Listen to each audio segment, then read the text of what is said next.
La nostra industria sta cambiando. Diversità, equità, inclusione. Facciamo un punto.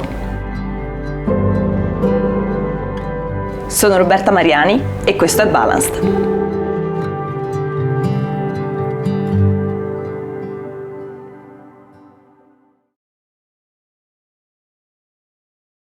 Welcome to another episode of Balanced. Glad to have here with us today Lauren Mote and Erick Castro, two incredible humans and two real experts of today's topic, social media. Ciao Lauren, ciao Erick. I'm glad you are here with us today. How are you guys? Ciao Roberta, thank you. Thank you so much for having us. Please, it's a pleasure. I'm really happy to have you both. I think the work that you do is incredible. So I'm really happy to go and deep dive into this topic with you. So let's start to get a little bit more personal question. And the question is, what inspired you to enter the hospitality industry? Lauren.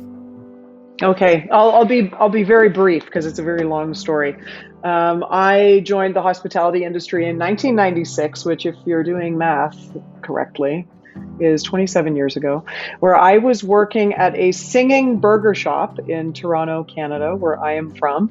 And to be honest, because I come from a bit of a performance family, I was always destined in some way to go into some performance art. But over the last 27 years, I found myself working mostly in beverage alcohol, working behind bars and in restaurants, luxury hotels up until 2017, and then working on the brand side from 2017 until now. So it's been a wild journey in lots of different elements, and I still sing those burger songs behind the scenes. Performer, I didn't know. You see, you learn new things about people every day. Wow. So Erick, do you have a kind of crazy story too? No, not really. My story is just more kind of, I was working just, I guess, retail in college, and it wasn't that much money. And a friend of mine was like, oh, you need to get working in restaurants again, because I'd been in restaurants when I was younger. And he's like, oh, you need to get back, man. Like, we need a bar back, and you can start serving. You'll just start making way more money, blah, blah, blah. And so I kind of I think I was like maybe 20, and I started working in restaurants again, and just like, I fell in love with it. I haven't left ever since, still in the bar biz.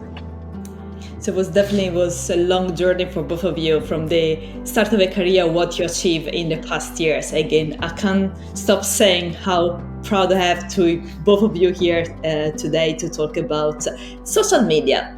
So I believe you both are two great examples of how to leverage a social media platform to support the hospitality industry in the right way. Social media can be a powerful tool. We all know that. Can provide communities in network, support, can give visibility, career development, but at the same time can have a negative impact on bartenders, on creating a sense of not be enough or comparison. There are a lot of challenging as well on using social media. So what's your view on this? And what are some of the best practice for using social media to promote positive messaging and values? Erick, would you like to start? Oh, okay, I'm going first. I guess with social media, you need to make sure you're using it as a tool rather than...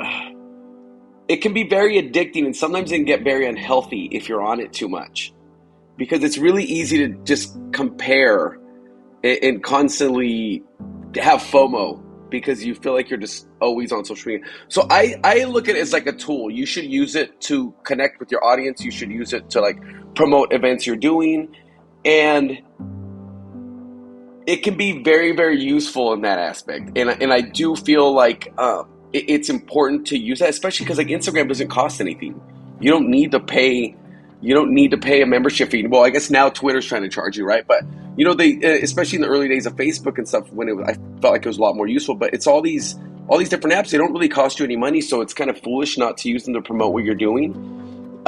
So I always implore people to make sure that you're using it to promote your business, promote your bar, consulting, what have you. I mean, I just did an event last night, and I feel like half of the people showed up just because of they heard about it on Instagram. So I had the FOMO. I had the real FOMO looking at the Instagram. Oh, I know.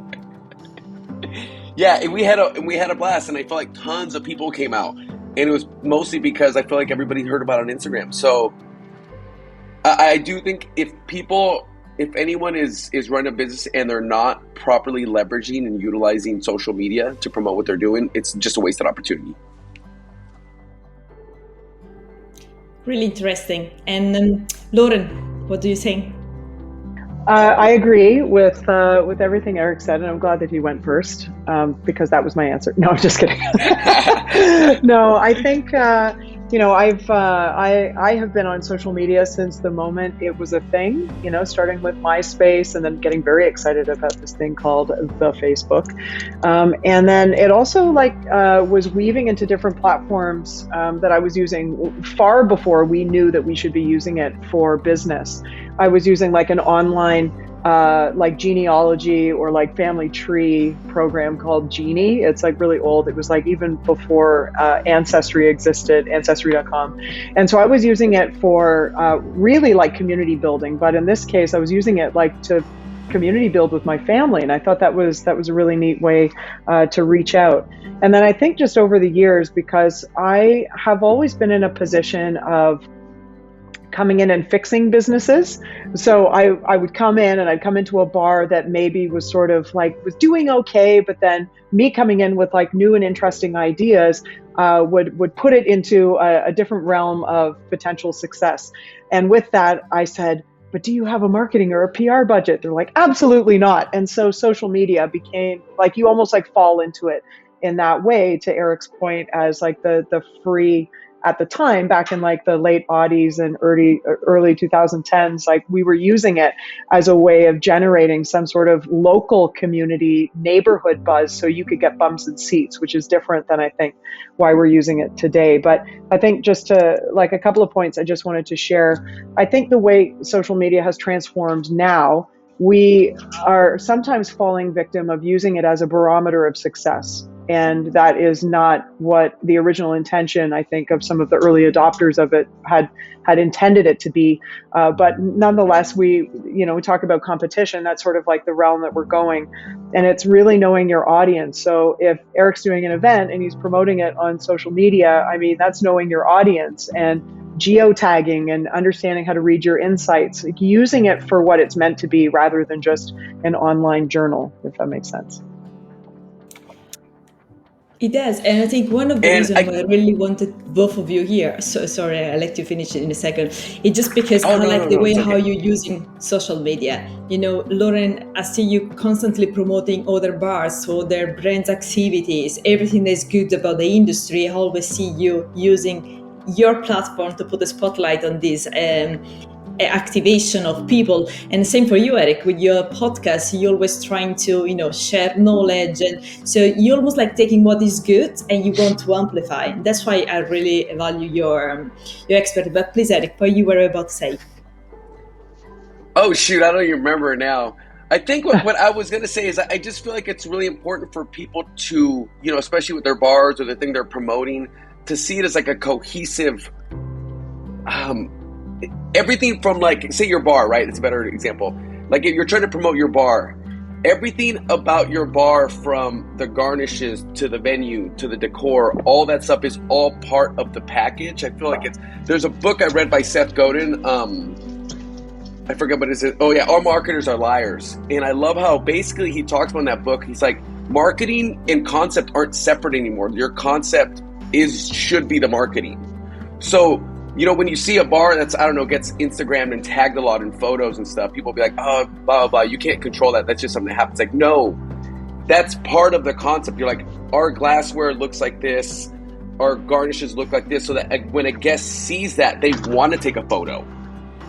Or there's a lot of bars will have a wall that people will want to take a photo in front of.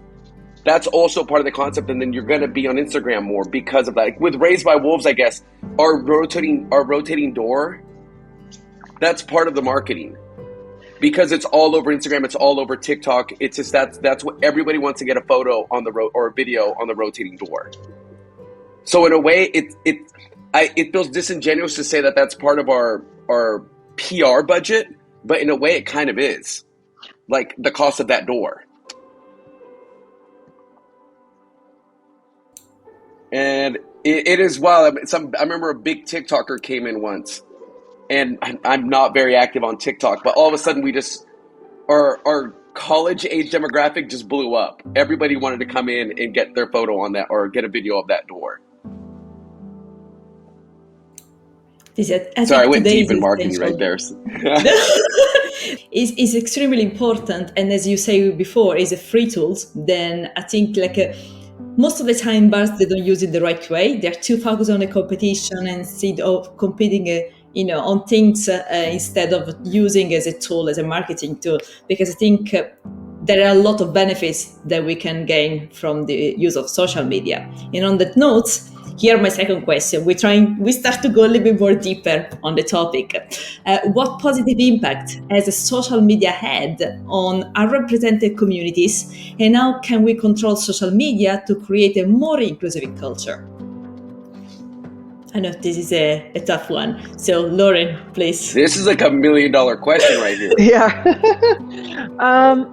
Well, I think we first need to step back and understand what community means, and community is a woven fabric in our social lives of several different groups and different lived experiences and wants and needs and desires all coming together. They're all at very different levels, and I think before we even think about social media, it's really understanding the types of people that share space with you in that community. So for me, in the audience that I have as an example of someone that works in drinks, works with brands, works with bartenders, it doesn't represent just the top trend leading accounts, but it represents all bartenders that pick up a bottle or pick up a glass or make a coffee, anyone that works in the service that supports a customer interaction with liquid culture. And I think when taking that into social media, one has to take into consideration that those communities don't have the same level of representation on social media. So it's up to me as someone that does have the access to be able to highlight, to collaborate, to tag, to reach out to a lot of those businesses or individuals to make sure that they are represented, at least on what I'm talking about, as a way of pushing them into a space where they get more visibility. I think visibility across community is really important. If social media is a place where we can all hopefully gain access with a working internet connection and technology, then too, those stories should be shared across all of the platforms equally. So I'm happy to sort of do my part in helping bring those stories to life. But it really doesn't take a lot of effort to collaborate with great individuals from all communities and make sure that there is equalized representation with folks that do represent the interests of those communities. Erick, now is your turn. The way I see it is, that's really tough to follow that up, because Lauren put it so succinctly. But I do feel like we're in this really interesting era when, Lauren had referenced community, and there's an abstract community, obviously, that exists out in the ether. And I do feel like it's the easy access of social media has made it so much easier for people to see how other people are living. So it's not necessarily just underrepresented communities within your own country, but around the world. And it's made it easier for people to stay connected and see what's going on. And I think that that's a very, very beautiful thing. In regards to, that's why I feel like with the podcast, one thing that we've always tried to do is show, dive deeper into the people, not just the bars and the cocktails. Because say for instance, I had an episode recently with Liana Sanabria, who's opening a bar in Portland, Maine. It's the concept is it's a Puerto Rican themed bar in New England, and I thought we were going to get on and talk about building permits and how you get the doors open, furniture, budgets, all that stuff. And next thing you know, what we really ended up talking about, we started explaining what does it mean to be Latino when you didn't grow up around that community.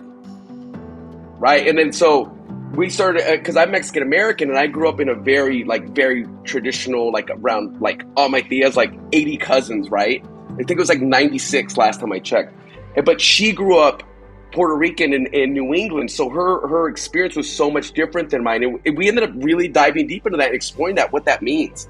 And it was just a beautiful thing because we interwove, like there's like a rich tapestry between culture and beverage and identity, and we kind of got to explore that dynamic in a way that I would not have anticipated if we had like gone into that to the episode and didn't let it flow organically.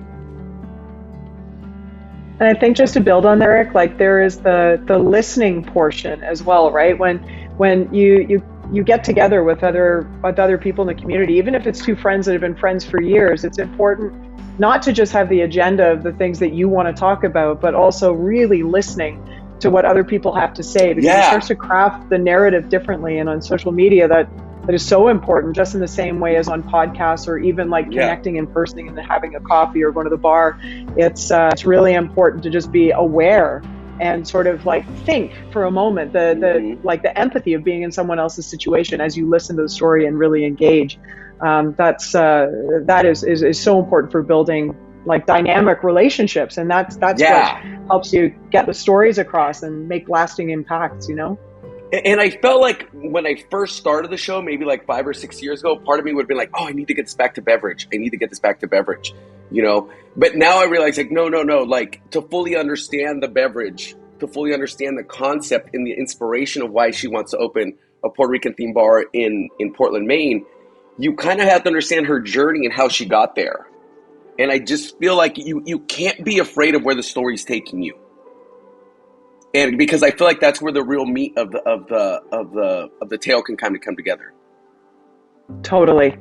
Yeah.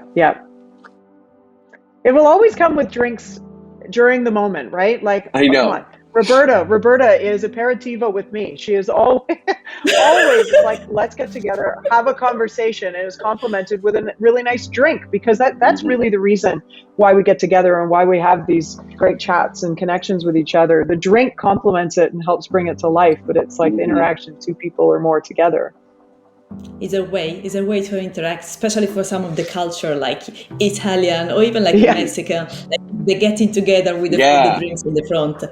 And this leads me to another question, because I think it's important to talk about inclusivity. And when we talk about culture, there are a lot of stereotypes, and stereotypes are also associated to gender.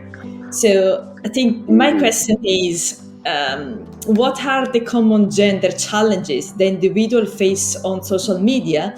They're basically attached to the fact that the gender can play a role in shaping individuals' way of being perceived or treated. I'm thinking about harassment, discrimination. So how do challenges differ from genders? And if you have any personal experience on that? I know it's a really tough question. I can jump in from a femme perspective, because I mean it's something that women have been going through for a long time, along with other groups as well. But I think the more we learn about the algorithm on social media, the more we are disgusted with the fact that you know, like, unless I'm like smiling face to camera, very toothy in nature, like nobody's going to see my content, which is really silly. But then it's a female thing. It's also a Caucasian thing. It's like, it is related to a lot of things that are also completely unfair and completely imbalanced. And unless you pay for targeted media approach on specific social media platforms or specific things, then oftentimes the algorithm will go in one direction and you can't really get a hold of it. But the messages, like for me, and from my own personal experience, that I'm trying to share as one that is highlighting, femme folks or women or female empowerment over the last 15 years on social media for Women's Day and then other occasions. It's always sad that I can post something that it's join us for International Women's Day with like a grid of 6 really powerful individuals that are going to share stories that are literally just going to snap the wheels right off, the car. It is such a powerful and engaging conversation, and then only 22 people see it because they're only a small section of the engagement. Yeah, so I think it's there's that, but then there's also the part of it that I think there's also a lot of judgment on social media of folks that are comparing their accounts to If I'm going to compare my account against someone else's account who is all front facing wearing swimsuits versus what I do, they have I really know. incredible engagement at like maybe 6 or 8% engagement. And I have like less than 2% engagement with the amount of followers.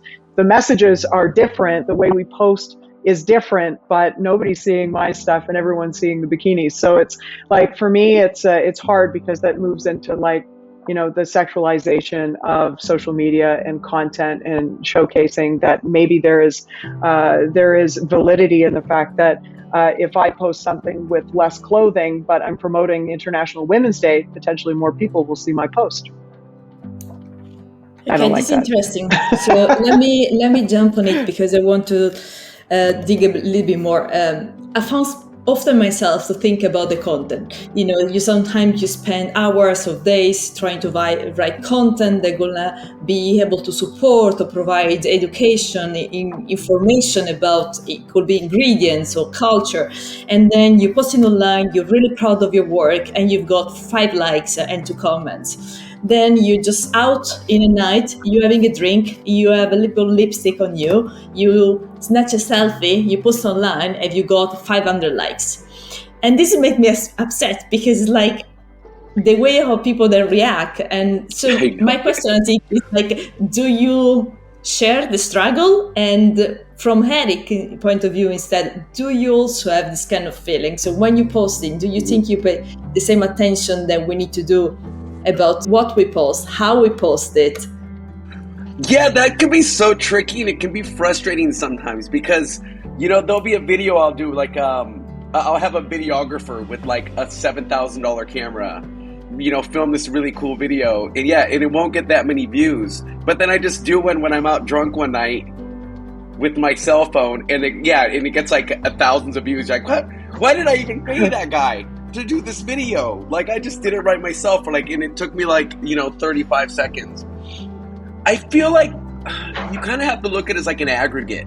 You have to look at it as like, if you're not being authentic with it, if you're not having fun with it, then I feel like it can start to feel like a job. It can feel too much like work. And since it is a creative endeavor, you want to make sure that you don't fall too much in the mind state where it starts to feel like an obligation. Because like a lot of this stuff, like I have fun doing it when I'm posting stories and I'm putting little GIFs and I'm putting music. I enjoy doing that sort of thing. It's just like, I feel like it's a creative outlet. So I like to keep it authentic. And I also try not to have too much promotion stuff back to back to back to back. Like if you're like, hey, I'm doing this seminar at Tails, and the next one's like, check out the new episode of the podcast where I interview Lauren Mote, and then check me out, I'm guest bartending here. If it becomes too, you don't want people to feel like they're being promoted to, like, you want to be like, oh, hey, I'm doing something at Tails. Oh, here's an amazing sandwich I had at this little hole in the wall place I found in Miami. And then, because people want to stay engaged and they kind of want to follow you, but at the same time, I'm one of these people, like, I don't mind if I'm not in the mood. I won't post for a few days, or I'll kind of disappear if I'm not in the mood. Because once I start to feel like it's an obligation, it starts to feel like real work, and then I feel like it doesn't come off across. I'm not having fun with it, and I feel like if I'm not having fun with it, then people aren't going to have fun watching it. It's important to make sure that it's not forced and it's authentic and that you're having fun, because I feel like that idea and that vibe will be contagious and people will vibe off of it. And also, what is the reason why you're using social media? Like for me, I'm not using it necessarily to promote businesses anymore. And for me, it's quality over quantity. So if I do have, like 100 engaged people that have physically liked and took the time to read it and make a comment about what I've posted, that is already more meaningful, those 100 people, versus a 700 person for some sort of like KPI, for example, like, which I also think is sort of like a strange struggle. So it's trying to find also the reasons why you post on social media, and to your point, like the authenticity of what you're posting, why you're posting it, and who is your audience, and what do you hope to gain from posting this. I think more or less everything I've posted on social media, regardless of the engagement, I have felt very happy to promote other bartenders, very happy to promote things that I'm working on or other people are working on, highlighting great episodes that Eric and I have done together on Bartender at Large. Or Yeah, no. Have you been on yeah. you've been on like maybe 3 times, at least twice? I think there's a third one in our future. I think there might be, yeah, definitely. Yeah. Hey, yeah, only had one. We need to catch up. Oh, God, I feel so bad. I'm called out now. Yeah. I'm gonna put on my to-do list. No, what you're saying is really right. But at the same time, I would like to have a little bit of. I want to hear, let's say, about your experience about haters, because we've been talking about the positives of Instagram and social media. I want to hear about how you're dealing with haters, or maybe like gender bias, or all these kind of things. I just want to. No, don't laugh. I just want to make it real. Basically, I want for people to understand the challenges of being online and what people they have to experience on daily basis and the differences. Yeah. Oh, it can be. I guess here I'll back it up. I know. I guess a lot of my experiences. I would never want to assume. My experiences are going to be universal, because I do know a lot of women out there who deal with a lot of bullshit. I've noticed that it seems to be like women seem to deal with the most crap on social media, because I feel like, I don't know, it's like angry dudes or something like that. But one thing that I try to do is I never feed the trolls. I do not engage with them. I ignore them. I feel like they've tapered off. They used to be more of a problem, and I feel like you have to understand a lot of this is just like lonely, angry people who are projecting. And like, if you engage with them, they love that. They want to know that they struck a nerve. They want to know that they're making you mad. They want to know they're pissing you off. But like, I completely just ignore them and just brush them off. And I feel like they've just tapered off. They've just disappeared because they know they won't get a rise out of me. And I have no problem muting, blocking, and just putting people in general, and just like never engaging with them. Because there are those people out there, and like a lot of them are, I do feel like it's lonely, angry people who they want to get a rise out of you. And as soon as they know that they did, they're going to keep doing it. And then others will come out of the woodworks. And it's like, you just can't, like, no, don't feed the trolls. Don't feed the trolls. Starve them to death, and they'll go on and bother someone else. But it does suck seeing it happen to friends of yours. I have friends who work in the video game industry, and it's really bad there. So, I mean, I feel like at least in our industry, you have to be 21, at least in America. So hopefully you're a little more mature. But that's in theory. But it's a real shame, because I do feel like cyberbullying is a toxic thing. And it's important to not internalize that negativity that's out in the world. Otherwise, it'll just eat you up. It'll eat you up. I totally agree on that. And I'm also not opposed to using the block and the restrict buttons. I use them all the time. It seems like lately it's been on a daily basis of just like random weird things that come in. And then I think about it in a different way of, I have not selected the folks that follow me on social media. And I've been doing this for so long that it's almost too late to go through and start moderating who follows my content or privatizing my account, because, when you have upwards of, 26,000 people like connected to your social media account in some way, that's a huge audit. So instead, if elements of maybe awkward speech or things that really don't jive with my values starts to appear on my social media, whether it's in a comment, it's spam, it's in my mailboxes. If it's just like uncomfortable in some way, and then I take it a few steps further and thinking this individual has access to learning about me in a very personal way, and I'm not comfortable with that, so I just block and restrict, which I'm totally happy with. Another thing that I've had to do, and Eric, this is probably something that you have experienced with some of your femme friends, and maybe Roberta, you've probably gone through this yourself as well.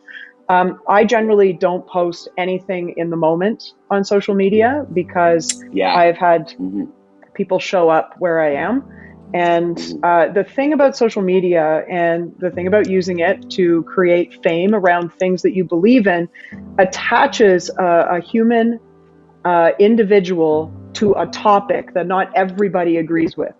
And if you are all of a sudden to events and inviting people like just grandiose style on social media to attend an event X that you're hosting or being part of, oftentimes there's no security at events like that, and anyone can just show up. And so I think there's, on one hand, the commentary that you get behind on social media, while it does need to be authentically you and connected to your values, it's choosing the platform and the message wisely, because you don't always know who's reading and receiving the content. And you don't know what people might do with the content based on how you feel about it. And so that, from a safety 101 aspect, I think that's important. So you can sort of like temper the way that you speak about certain topics, or don't talk about certain topics altogether if it's a larger issue, and then save that for in-person, really engaged moments where you can have a conversation with someone in a controlled setting.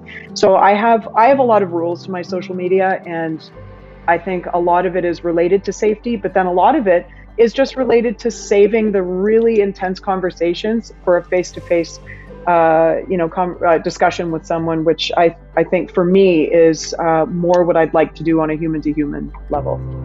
That I'm suffering from something similar, and I don't want to say suffering, but I feel like sometimes it's a little tricky because someone can like listen to the podcast, right? And like I overshare. I talk about like tons of personal things on there.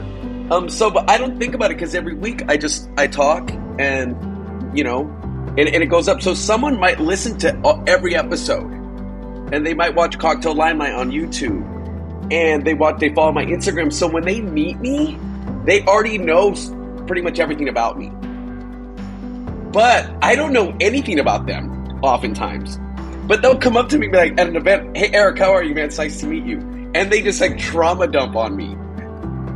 And I'm like, I don't know how to proceed. Like, I don't know your last name, but you've already told me all these deep aspects of your life. Like, it's hard to rewind it and be like, okay, cool. Where do you bartend?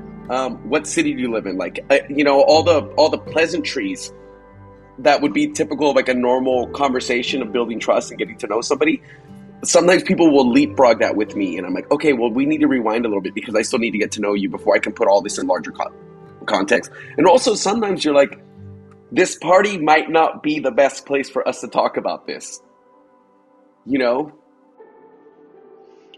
I think it happens to the best of us in all industries. I think because the nature of how social our industry is, and we do share a lot. Like even on the session that we're recording today, we're sharing a lot of our personal views on how we utilize digital and social, which I think is really cool. But I think it gives insights as well into how we could maybe use it more effectively. And so for folks tuning in, they might be like at a crossroads trying to think of how much to share or how to utilize it or how to like interact when they meet people that are real people, not just like from neck up, individuals on digital. But yeah, it's bartending industry is so cool for that reason, because you do get to learn so much about someone.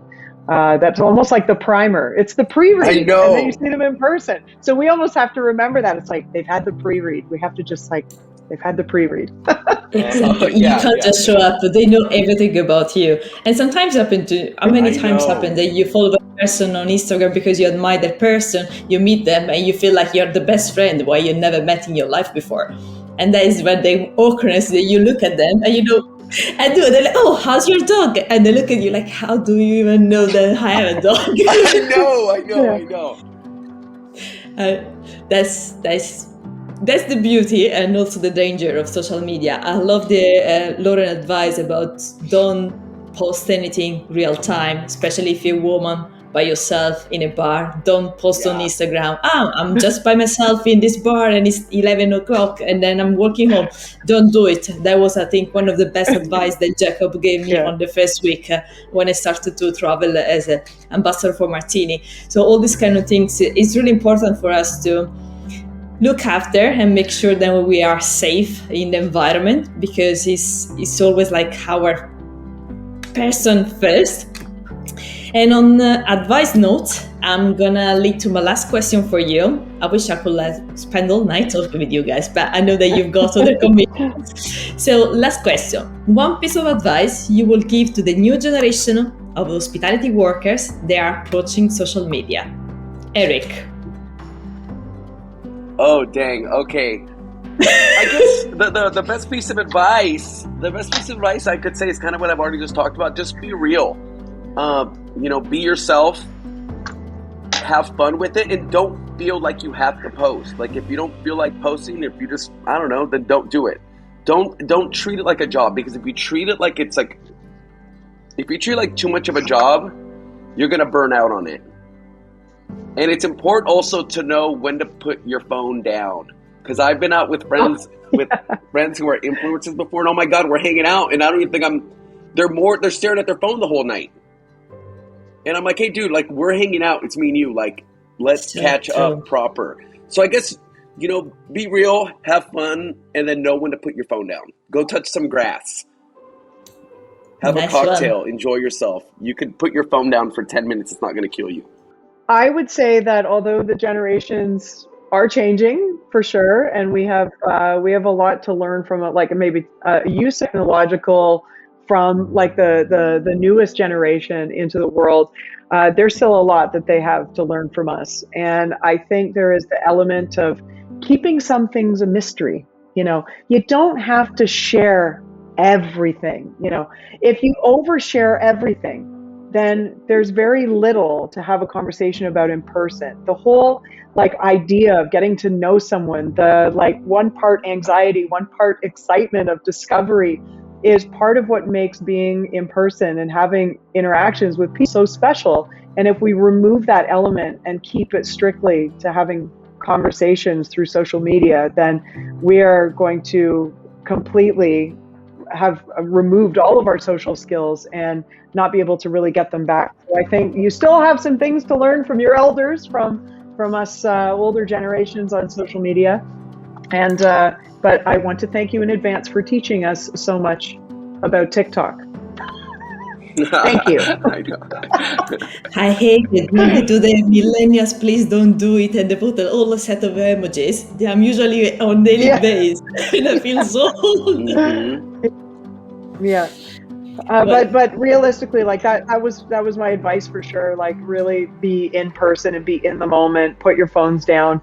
But also there's so much to be learned from each other. And I think if we just be present in the moment and allow the people we connect with to really feel seen and heard and so special in the moment, it creates lasting friendships and relationships that are a lot deeper and more long lasting than the ones that one would make on social media. So it's more just investing in people rather than at handles. Mm-hmm. What a way to close. Erick, Lauren, I'm so grateful to have you here today for this Balance episode. It was a great conversation. I hope the people that are listening, they're gonna be able to reach out to you both. I know you're such a mentors also to be extremely amazing humans. Thank you again for your time. I really appreciate it. And looking forward to catching up with you in person, hopefully soon. Thank you so much, guys. Yes, hopefully very soon. Yes, please. With an aperitivo. Can we get together for a Paloma, please? All of us together. That would be so nice. Yes. Yeah, definitely. Thank you. Aperitivo and food. Thank you so much for having me. Thank you. Ciao, ciao. Ciao. Sono Roberta Mariani e questo è Balanced.